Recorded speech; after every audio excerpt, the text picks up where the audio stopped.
Talofa lava, this is Pacific Waves from RNZ Pacific. I'm Susanna Swiswiki. Coming up, the effects of ex-cyclone Alfred are still being felt. Also, we are on a positive growth curve, and so with that we are rebuilding. Pasifika Festival brought the island vibes to Auckland City, and I think the beautiful thing about us is that we unite all people, and I think what we're seeing is that we talk about our polyflavour. Moana, Pasifika and Fiji and Drua finally get their wins. Despite ex-tropical cyclone Alfred downgrading to a tropical low, more than 200,000 homes and businesses are still without power in southeast Queensland and northern New South Wales. I caught up with Oketi Lawrenson again for an update and began by asking if she's been affected. We did lose power on Friday night, and that actually came back the very next day, so it didn't even take 24 hours. Unfortunately, I still have family members who still is waiting for their power to be connected, and some people are still experiencing on and off power outages as well. But if you drive down the road, sometimes if you just go around the corner, there's still families and homes without power and streets without power. You'll notice that more in the evening. And the traffic lights are still not working. The last time I was out on the road, which was Saturday night. But yes, so it was really minimal damage. It wasn't. It was definitely strong wind and a lot of rain, and we were still experiencing that last night. But this morning it's very calm. So the rain has stopped and it's calm where I am. But I'm not too sure about other areas in the Gold Coast. And how's the response and cleanup been so far? Oh, they've been amazing. So I obviously the council was definitely prepared because I do know I think getting up on Saturday morning and driving out to my daughter's house, there were branches already just around the corner over one of our big roundabout.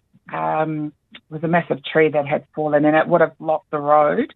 But people had already been out there to chop up the trees to make way for the free flow of traffic. Although it was still not removed from the path, like the footpath, but it's definitely the top of the trees were cut down so that the road was free. So you'd find that in most places. They've managed to go in and clean up the roads pretty quickly as well. Have authorities given some sort of timeline on when power might be restored or when the cleanup is completed? I think they were probably just waiting to see how long this rain would last. But I know that they were very much on it. So I know that the Australian Defence Force was also out on Friday night, obviously just being prepared for the worst. And I think it's really dependent on the flooding and the rain stopping. So today's a much clearer day, but that can change. It was like yesterday was raining and then it would clear up and then it just poured down and strong winds again in the evenings. But I know that they're working very hard to just try and get that cleared up. I think the schools in southeast Queensland, where I live, have been closed for today. But I think they're trying to get them back at least by Wednesday. You also mentioned in our last Talanoa that others in the Pasifika community were struggling while waiting for Alfred to hit. Have you been able to check in on them? How are they doing? As far as I know, most people are doing okay.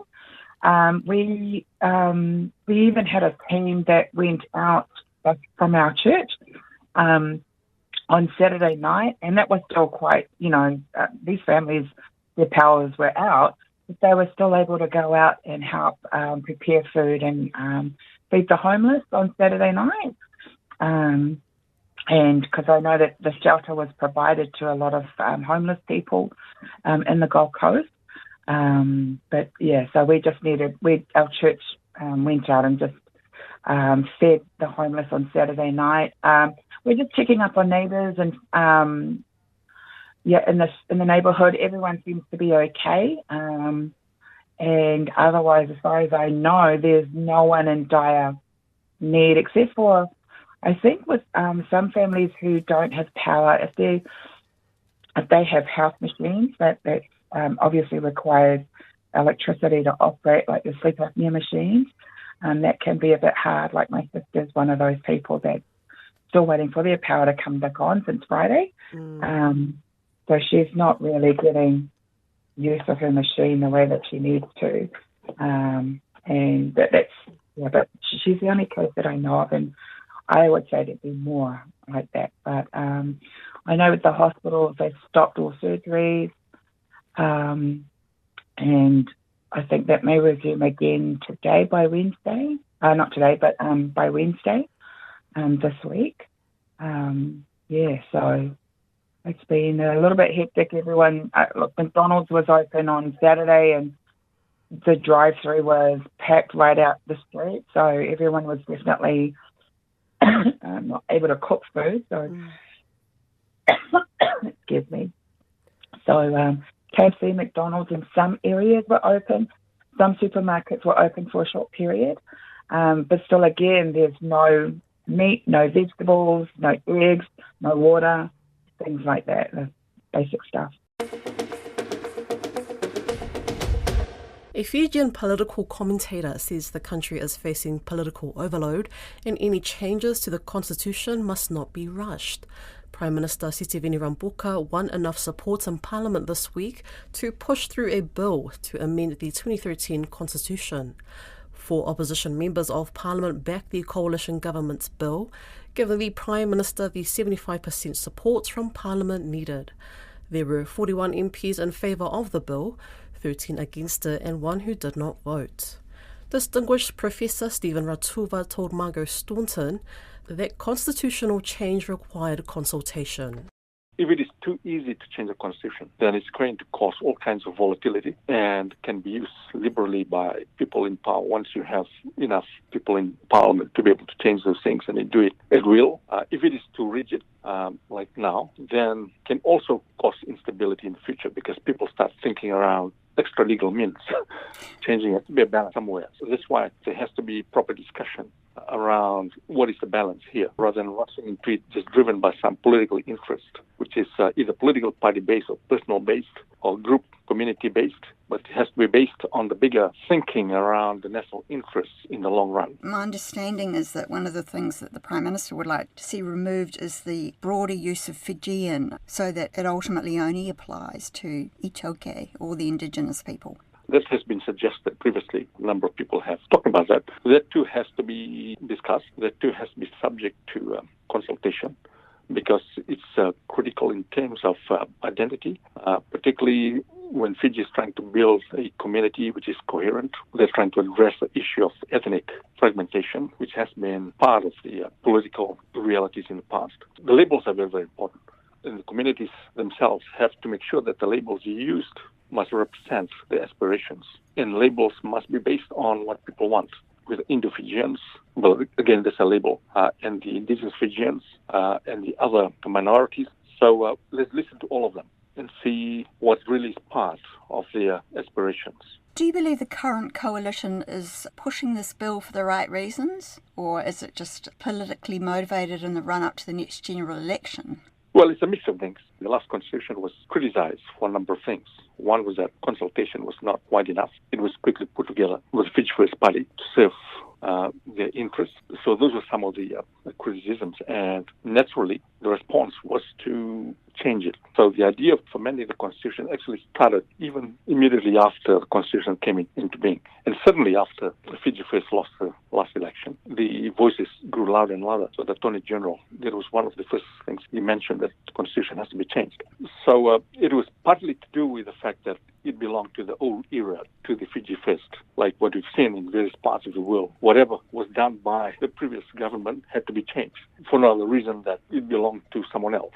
That's one. And secondly, there were a lot of things in the Constitution which gave a lot of power to certain individuals, like the Attorney General, and that needed to be addressed as well. And the judiciary has been in disarray in recent months, and that partly has to do with the constitutional ambiguity, and of course a lot of other things to do with security and the role of the military. So a lot of contentious things have kind of driven the idea of constitutional amendment. Coalition's really taken on a mammoth task, isn't it? Oh yeah, the coalition has taken on a mammoth task in doing the amendment. See, interestingly, Fiji is going through a process of political overload. In other words, there's so many things happening simultaneously all at once. So apart from the constitutional amendment, then you have the Truth and Reconciliation Commission, which has started its work. Then you have the crisis in the judiciary, the political dynamics of political party fragmentation, the movement of politicians from Fiji First, changing the dynamics, the cabinet expansion, and so forth. So a lot of things happening all at once, and it's one of the reasons why they have to be very, very careful, not to rush things too much, to make sure that it's not driven by political emotion and specific community interests, but rather the interests of the country at large, and to make sure that it brings unity rather than being divisive. Sometimes amendment of the Constitution can be divisive in the long run, can isolate and marginalize particular groups in society. So that's why there has to be consultation with communities as much as they can. Fiji has had 4 crews and 4 constitutions formed in 1970, 1990, 1997 and 2013. Pasifika Festival ran this weekend at Auckland's Western Springs. For just 2 days, festival goers were spoilt for choice when it came to food, performances and handicrafts from 11 Pacific Island nations. Coco Lance went along.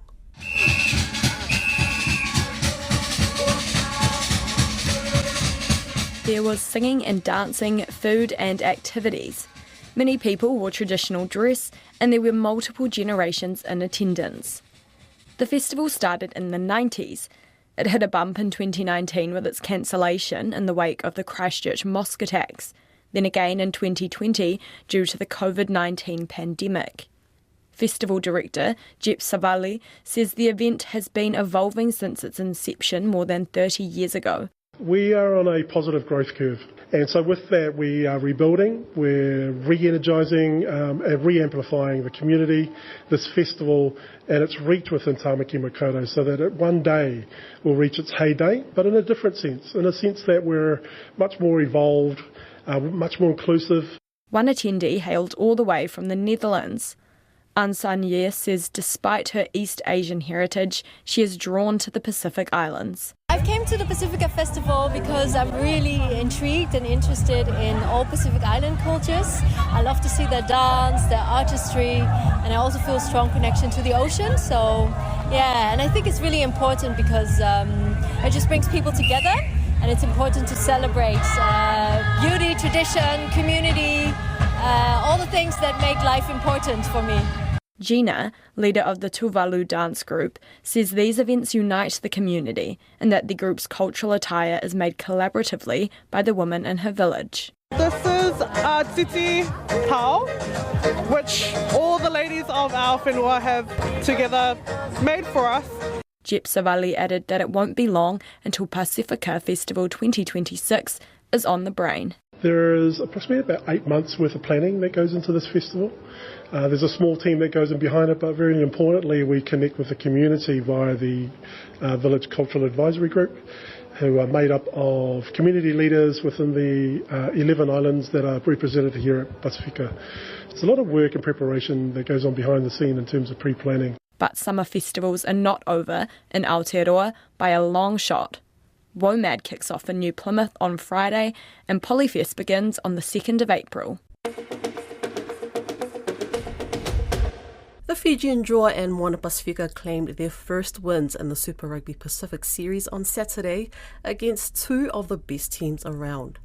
Close to 10,000 Drua fans erupted into cheers when the Drua handed the Chiefs their first defeat 28-24.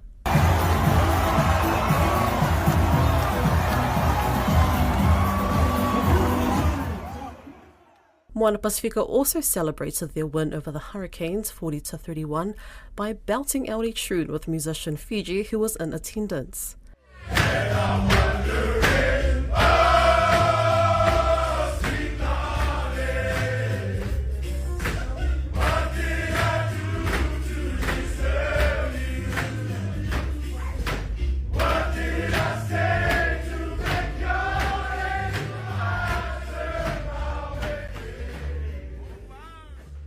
And joining me is our senior sports journalist, Elisa Tora, who followed both matches. Well, Elisa, great performance by Drua and Moana Pasifika, who both got their first wins. How did they manage to do that? Yes, certainly a proud weekend, I would say, for the Fijian Drua and Moana Pasifika. Not only the teams, but also their fans that have been, supporting them in the series so far this year. They've had 3 close losses before their games on Saturday, and they finally managed to win. The Drua took on the Chiefs at Lautoka Churchill Park and won 28-24. Even the rain could not hold back the fans and the team as the Chiefs fell for the first time in their 2025 campaign.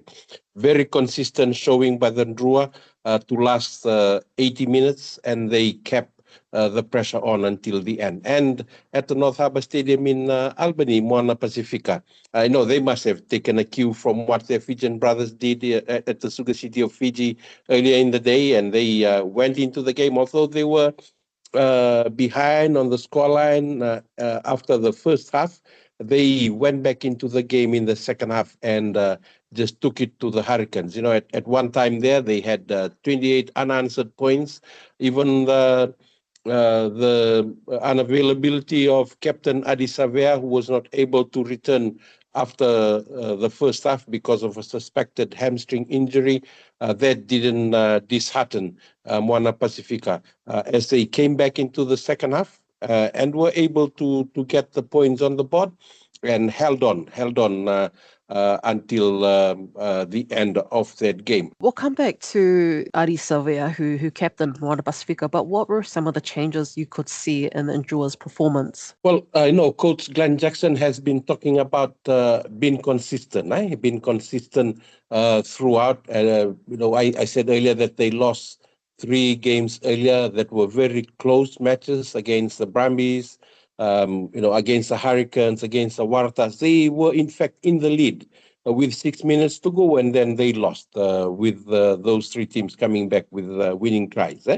But the main thing that they have been able to do was being consistent. And consistent means that they were able to do the right things at the right time, and they were able to put the ball at the right end of the field, pressured the Chiefs, and kept the pressure on, and they were able to turn that pressure into points when it mattered. Now, earlier you mentioned that Adi Savea was out in the second half during the Moana Pasifika and the Hurricanes game. But how did he do, and how did he react to their win, especially towards his former team? Yes, last week when we were talking to Adi, asking him about facing the Hurricanes, a team that he grew up in, both him and older brother Julian, who are also both now with Moana Pasifika, and he was saying he was excited. He expected it to be tough, and he also expected the strong rivalry on the field against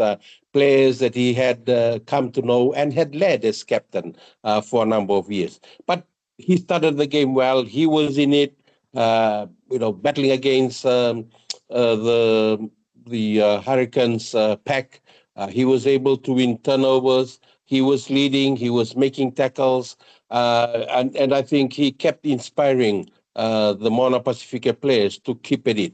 Even when he didn't come back into the game in the second half, Moana Pasifika kept the momentum on. I think Moana Pasifika players must have realized they needed to get the win for their captain. Now, where do they stand in the competition table, and what do they need to do to get a top 6 finish? Yes, interestingly, they have now been able to jump up to 8th and 9th positions. Drua now at 8th and Moana at 9th position. They will still need to keep winning games.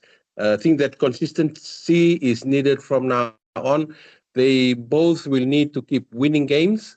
If not, if they lose with close points, so that they can also get bonus points, because at the end of the competition's 16 rounds, only 6 teams will make it into the playoff. So for Moana and Drua to be able to get into the top 6, they will need to keep winning. That's Pacific Waves for today. For all episodes, head over to rnz.co.nz/Pacific. We're also on Spotify, Apple and iHeartRadio. From myself and the RNZ Pacific team, tō whā soifua.